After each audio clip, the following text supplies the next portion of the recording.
Good evening. Physical science lesson 1 आज part 3 complete किया जाएगा। आप लोग इस YouTube चैनल को ज़्यादा से ज़्यादा शेयर करें। वीडियो के नीचे इस तरह से एरो का बटन है, इस एरो को बटन से आप शेयर कर सकते हैं। व्हाट्सएप, फेसबुक, कहीं पर भी अपने दोस्तों को शेयर करें।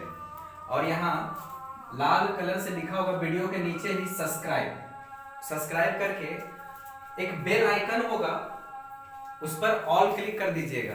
जब भी कोई वीडियो अपडेट करेंगे तो वो वीडियो आ जाएगा।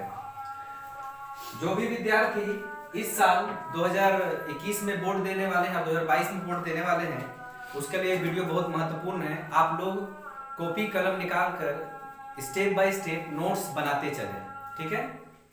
लेसन 1 में कल हम कंप्लीट कर दिए थे ग्रीन हाउस इफेक्ट। मुख्य ग्रीन हाउस इफेक्ट गैस का नाम भी बता दिए थे, CFC, क्लोरोफ्लोरोकार्बन, मीथेन और नाइट्रोजन ऑक्साइड। 3 गैस है ग्रीन हाउस इफेक्ट। आज पढ़ाएंगे भूमंडलीय तापमान किसे कहते हैं। क्वेश्चन है, यहां पर जितने विद्यार्थी बैठे सब लिखते चले। भूमंडलीय तापन किसे कहते हैं, किसे कहते हैं,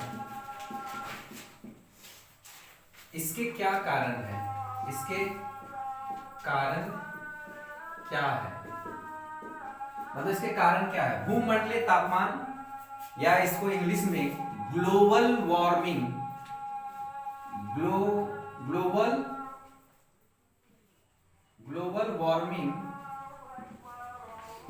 ग्लोबल वार्मिंग कहते हैं, ठीक है।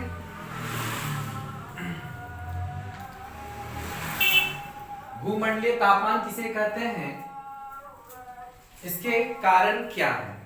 तो आंसर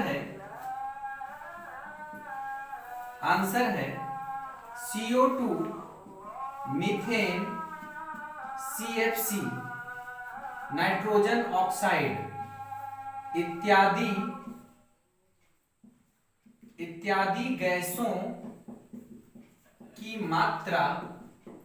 गैसों की मात्रा वायुमंडल में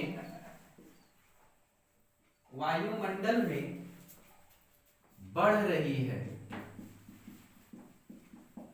CO2, methane, CFC, nitrogen oxide इत्यादि गैसों की मात्रा वायुमंडल में बढ़ रही है। यह गैसें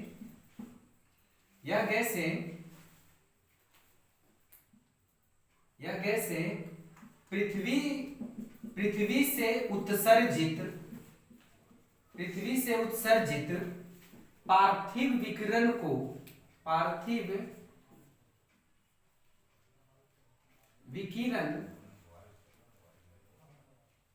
विकिरण एवं सूर्य ऊष्मा को ग्रहण करके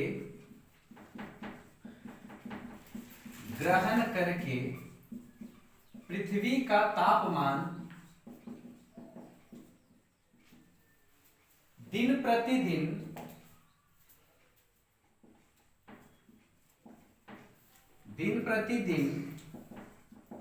बढ़ा रही है। इस घटना को भूमंडलीय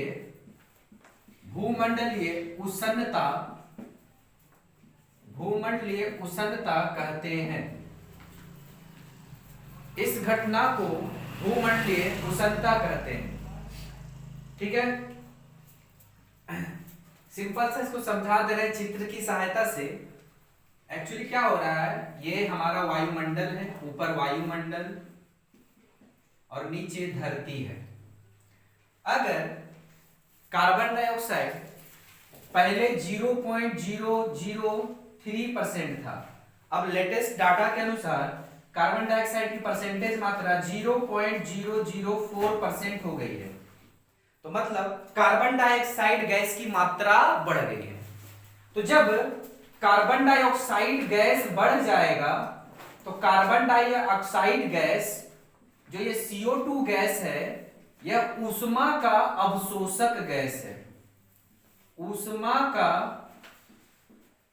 अवशोषक ऊष्मा का अवशोषक गैस है। ऊष्मा को कार्बन डाइऑक्साइड गैस अवशोषित कर लेता है, सोख लेता है।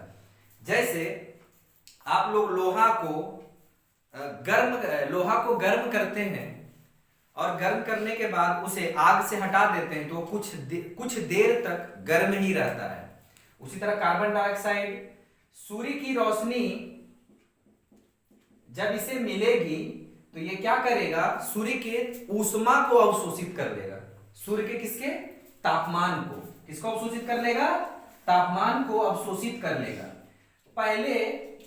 पहले कार्बन डाइऑक्साइड बहुत कम था, है ना, तो कार्बन डाइऑक्साइड सूर्य से निकली हुई ऊष्मा को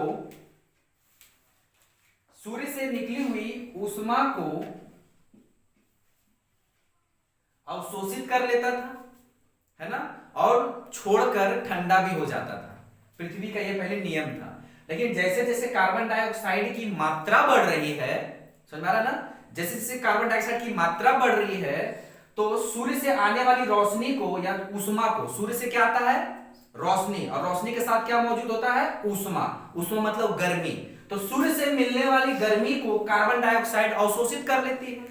अब क्योंकि कार्बन डाइऑक्साइड गैस की मात्रा बढ़ गई है तो ज्यादा ऊष्मा अवशोषित कर ले रहा है, और ज्यादा ऊष्मा अवशोषित कर लेने के बाद धीरे धीरे पृथ्वी का गर्मी भी क्या हो रहा है, बढ़ते जा रहा है। धीरे धीरे पृथ्वी का भी क्या होता है, गर्मी बढ़ते जा रहा है। जैसे मान लीजिए थोड़ा सा कार्बन डाइऑक्साइड है ना, मान लीजिए इतना मोटा लोहा है, इस लोहा को गर्म कर दिए आग में, और इतना मोटा लोहा है, इस लोहा को गर्म कर दिए आग में और इसको आग से हटा दिए फिर, तो मान लो हो सकता है 2 घंटा में ठंडा हो जाए। लेकिन अब इतना मोटा लोहा ले लेंगे, सबसे बड़ा लोहा, है ना, तो ठंडा कितना, इसको आग में गर्म करने के बाद यह ठंडा कितना देर में होगा, ज्यादा देर लगेगा ना ठंडा होने में। इसे ठंडा होने में कितना देर लगेगा, 4 घंटा। पहले जब 2 घंटा में पृथ्वी ठंडा हो जाता था, अब कितना घंटा लगेगा, 4 घंटा। समझ आ रहा बात, क्योंकि पहले कार्बन डाइऑक्साइड कम था, यह ऊष्मा को अवशोषित करता था और छोड़ देता था, है ना, पृथ्वी ज्यादा गर्म नहीं होता था, नॉर्मल टेम्परेचर रहता था पृथ्वी में। लेकिन जैसे जैसे कार्बन डाइऑक्साइड गैस बढ़ रहा है वैसे वैसे क्या कर रहा है, सूर्य की ऊष्मा को पृथ्वी क्या कर रही है, पृथ्वी मतलब कार्बन डाइऑक्साइड क्या कर रही है, सोख ले रही है, और पृथ्वी का गर्मी मतलब तापमान धीरे धीरे क्या कर दे रही है, बढ़ा रही है। तो पृथ्वी का तापमान सामान्य से बढ़ गया। जैसे हम लोग शरीर है, हम लोग आदमी है ना, हम लोग का शरीर का टेम्परेचर बढ़ेगा तो तबियत खराब हो जाता है ना। तो पृथ्वी है, तो पृथ्वी को भी एक मानव मान लो, तो इसका भी टेम्परेचर बढ़ेगा तो कुछ ना कुछ तो खराब होगा ना। तो इस टेम्परेचर बढ़ने को हम लोग क्या बोलते हैं अपना भाषा में, तबियत खराब। और पृथ्वी का टेम्परेचर बढ़ेगा तो क्या बोलेंगे, भूमंडलीय उष्णता। समझ में आया बात, simple. Carbon dioxide, methane, CFC, nitrogen oxide इत्यादि गैसों की मात्रा वायुमंडल में बढ़ रही है ना। अब बढ़ रही है तो यह गैस पृथ्वी से उत्सर्जित पार्थिव विकिरण और सूर्य ऊष्मा को ग्रहण करके पृथ्वी का तापमान दिन प्रतिदिन क्या कर रही है, बढ़ा रही है। इस घटना को क्या कहते हैं, भूमंडलीय उष्णता। समझ में आ गया, कोई प्रॉब्लम। अब है इसी में भूमंडलीय उष्णता के कारण।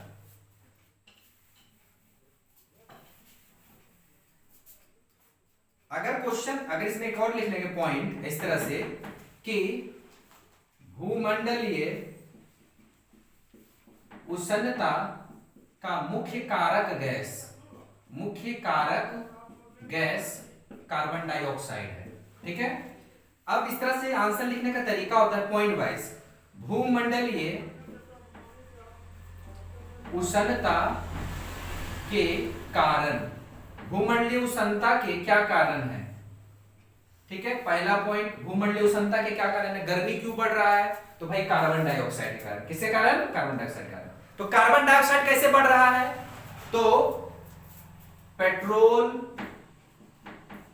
पेट्रोल डीजल इत्यादि के दहन से शॉर्ट में लिख देंगे। फिर आप जानते हैं हम लोग पेड़ पौधा को काट रहे हैं, पेड़ पौधा कार्बन डाइऑक्साइड को सोख लेता है, लेकिन जब पेड़ पौधा रहेगा ही नहीं तो कार्बन डाइऑक्साइड कहां रहेगा, वायुमंडल में। तो कार्बन डाइऑक्साइड बढ़ेगा जैसे ही कार्बन डाइऑक्साइड बढ़ेगा तो तापमान भी क्या हो जाएगा, बढ़ जाएगा। और जैसे ही कार्बन डाइऑक्साइड कम होगा तो तापमान भी कम हो जाएगा। अभी अब देखें तो लॉकडाउन में गाड़ी उड़ी चलना बंद है ना, फैक्ट्री उक्ट्री चलना बंद, तो फैक्ट्री गाड़ी चलने से क्या उत्पन्न होता है, कार्बन डाइऑक्साइड। अगर कार्बन डाइऑक्साइड उत्पन्न होगा तो क्या बढ़ेगा, पृथ्वी का तापमान। अगर तापमान बढ़ेगा तो इस घटना को क्या कहेंगे, भूमंडलीय उष्णता बढ़े कहेंगे। लेकिन लॉकडाउन के समय सब बंद हो गया तो कार्बन डाइऑक्साइड कम निकलने लगा, और कम निकलने लगा तो पृथ्वी का तापमान भी धीरे धीरे क्या होने लगा, कम होने लगा। आसमान भी स्वच्छ हो गया है ना, और कार्बन डाइऑक्साइड की मात्रा इतनी कम हो गई कि आसमान स्वच्छ हो गया, पेड़ पौधे फिर से लहलहाने लगे। लेकिन फिर से पेट्रोल डीजल इंजन चलने लगा, गाड़ी फैक्ट्री सब खुल गया, तो उससे क्या निकलने लगा, कार्बन डाइऑक्साइड। और कार्बन डाइऑक्साइड निकलने से क्या बढ़ जाएगा, तापमान। और तापमान बढ़ने से, तापमान बढ़ने की घटना को क्या करते हैं, भूमंडलीय उष्णता करते हैं, है ना। तो यहां लिखेंगे पेड़ पौधों के विनाश से, पेड़ पौधों के विनाश से। तो पेड़ पौधों के विनाश से क्या बढ़ रहा है, ग्लोबल वार्मिंग।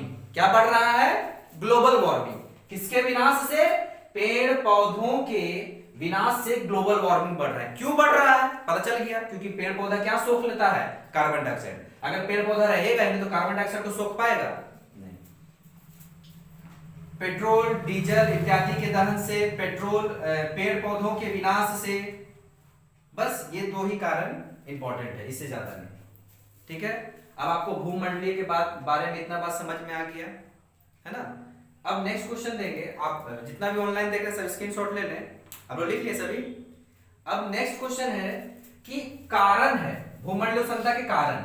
अब भूमंडलीय तापमान बढ़ गया तो प्रभाव क्या होगा पृथ्वी पर, वो लिखेंगे। क्वेश्चन है नेक्स्ट,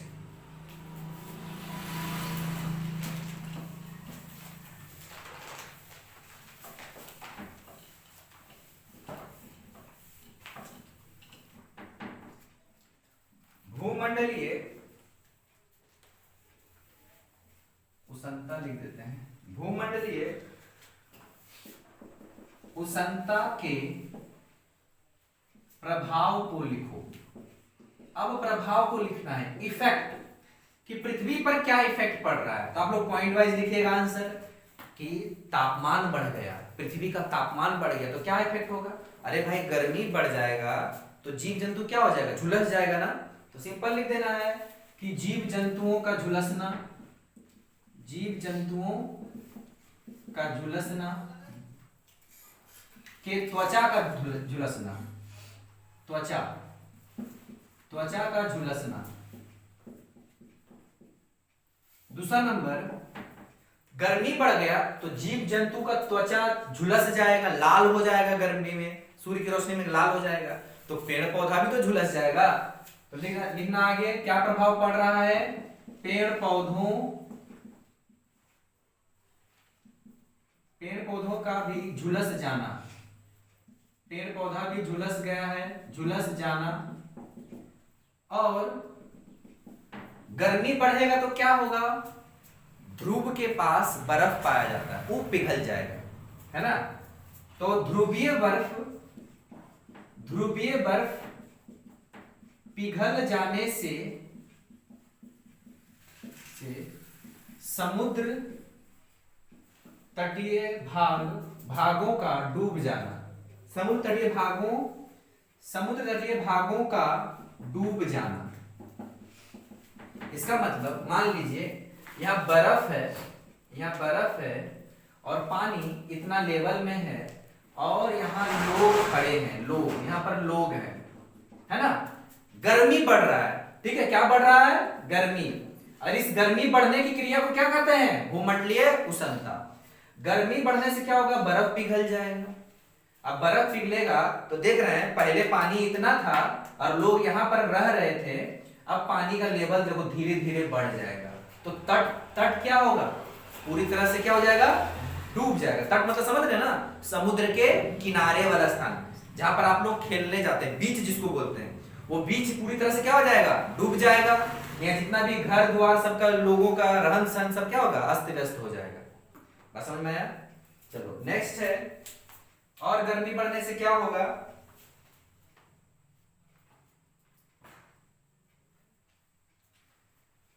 और गर्मी बढ़ने से क्या होगा?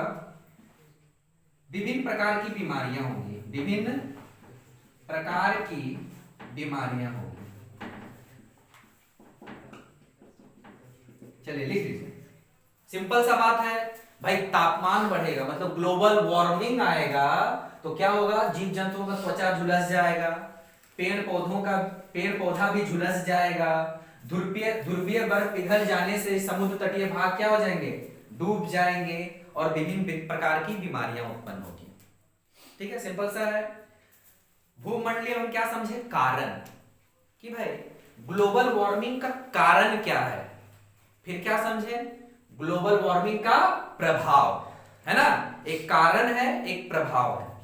जैसे आप लोग ग्राउंड में खेलते हैं तो तबीयत खराब हो जाता है, तो माँ बाप क्या बोलता है? तबीयत खराब होने का कारण क्या है? कि ज्यादा ही खेल रहा है।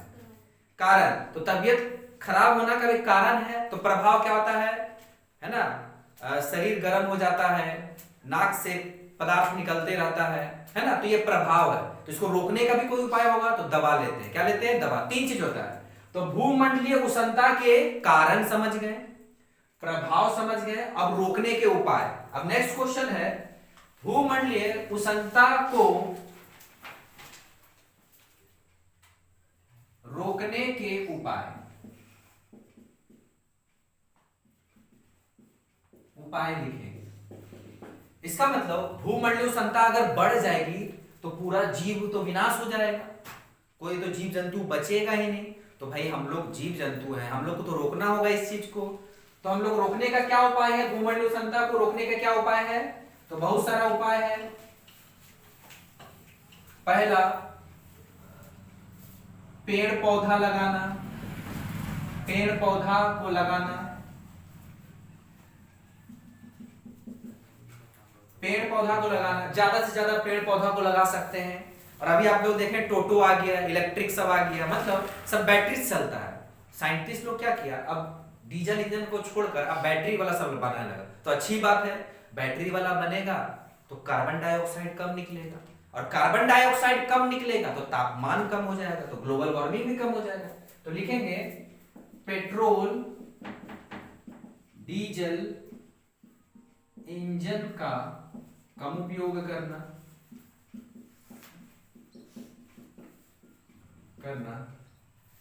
अधिक मात्रा में इलेक्ट्रिकल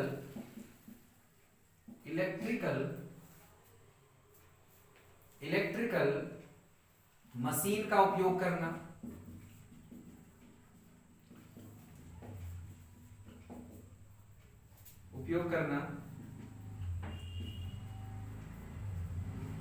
डीजल, पेट्रोल